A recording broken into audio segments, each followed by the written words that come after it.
Kaugnay ng pagpapatupad ng Revised Implementing Rules and Regulations sa Anti-Distracted Driving Act, makakausap natin sa telepono si Attorney Victor Nunez ng MMDA Legal Office. Magandang hapon po sa inyo, Attorney.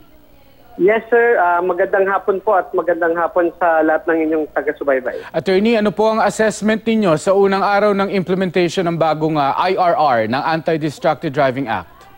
Well, as compared sa first na in-implement natin ito last month, mas konti ang apprehension namin ngayon kesa sa yung una nating ipinatupad ito.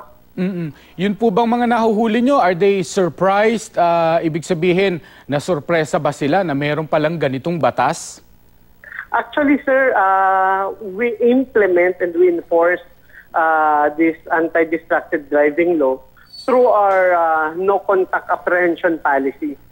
We use our high-definition CCTV camera to monitor and apprehend those motorists and drivers using and holding cell phones while they are driving.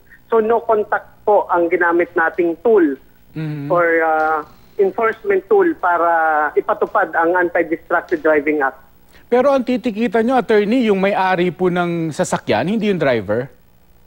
Yes, kasi po kung sino yung registered owner ng nung sasakyan na maglalabas yung plate number, kung sino yung may-ari nun, dun ho namin isi-send yung summon, yung subpoena with the attached picture nung still capture na nakita namin na may hawak siyang cellphone.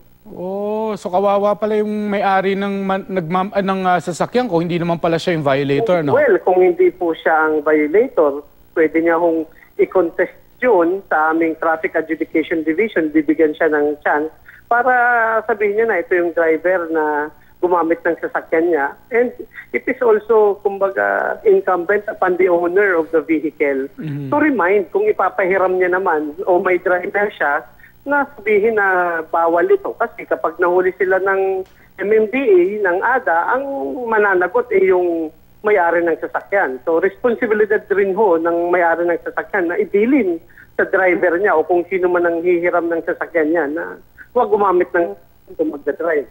Oo, pero kung halimbawa ho, yung may-ari ng sasakyan, ituro niya yung nagmamaneho na nag-violate, will you be able to identify the violator through your HD cameras?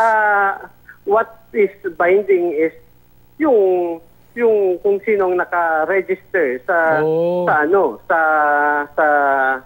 LTO na plate number. Okay. Wala hong takas yun. Oo, Attorney, under and if the owners nasa batas din po na he is also liable lalo na kung ito ay mga public utility vehicles or common carriers. Attorney, sa ilalim ho ng batas, sino yung mga deputized na manikit in relation to this law? Bali po sa batas, ang lead agency ho dito ay ang LTO, kasama po ang MMDA sa Metro Manila, National Police Highway Patrol Group, ang LTFRB, and sinama na rin po ang mga local traffic enforcers ng different LGUs na ipatupad ang batas ng Anti-Distracted Driving Act. So that's everyone na nagpapatupad ng batas trapiko sa kalsada? Yes, sa buong Pilipinas po. Hindi lang po ito sa Metro Manila. So ang application po ng batas ng Anti-Distracted Driving Act sa buong kapuluan po ng Pilipinas. Opo. Attorney, yung inyong mga HD camera ay gaano karami yung nakakalat sa Metro Manila? We have more than 300 of high-definition CCTV cameras located along all the major thoroughfares in Metro Manila. Okay. Maraming salamat sa oras nyo, Attorney. Thank you very much po. Okay. Si Attorney Victor Nunez ng MMDA Legal Office.